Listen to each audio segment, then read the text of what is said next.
गोलू के पापा की जय हो। क्या आदेश है स्वामी? हे प्रिय, जीवन के इस पड़ाव में मेरी यह तीव्र अभिलाषा है कि मैं तुम्हें संपूर्ण तीर्थों के दर्शन कराऊं। स्वामी, आपके इस आघात प्रेम से मेरा हृदय प्रफुल्लित हो गया है। न्याय और धर्म की इस वेदी पर इस प्रस्ताव को स्वीकार करना मेरे लिए असंभव है। हर पुत्र का ये कर्तव्य होता है कि वो सर्वप्रथम अपने माता पिता को तीर्थ कराए।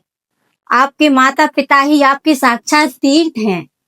अतः आप मुझे नहीं वरन पूज्य अपने माता श्री और पिता श्री को यात्रा पर ले जाएं। देवी, तुम्हारा तर्क अपनी जगह पर उचित है, किंतु तुम भी तो मेरी सहधर्मिणी हो। तुम्हारे प्रति मेरा भी तो कोई उत्तरदायित्व बनता है। हे नाथ, पत्नी का स्थान पति के पीछे है, किंतु माता पिता का स्थान सर्वोपरि है। यदि आपने अपने माता पिता के प्रति कर्तव्य की अनदेखी की तो ईश्वर भी हमारी यात्रा को स्वीकार नहीं करेंगे। ठहरिए पिताश्री, हे माताश्री, आप दोनों के इस संवाद को मैं सुन रहा था और इस धर्म संकट का समाधान मेरे पास है। पुत्र गोलू, अभी तुम बालक हो। धर्म और कर्तव्य के इस गहन चक्रव्यूह में तुम क्या समझोगे? तात, आयु केवल वर्षों से नापी जाती है, बुद्धि से नहीं। माता श्री ने जो कहा है वह सत्य है। एक पुत्र का प्रथम कर्तव्य उसके माता पिता ही हैं। इसलिए आपका प्रथम कर्तव्य दादा दादी को तीर्थ यात्रा पर ले जाना है। देखा स्वामी, मेरा पुत्र मेरे मत का समर्थन कर रहा है।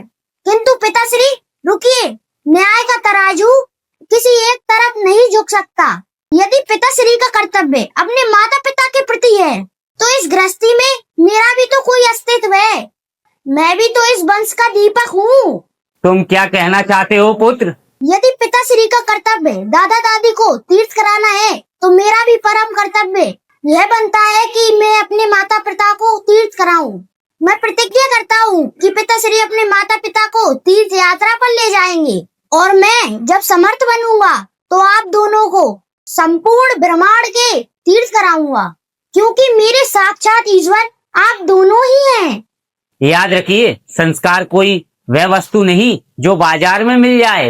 यह वह प्रतिध्वनि है जो आप अपने बच्चों के सामने बोलते हो और वही कल गूंज बनकर आपके पास आती है। और याद रखिए, आज आप अपने माता पिता का सम्मान करेंगे तो कल आपके बच्चे आपका सम्मान करेंगे।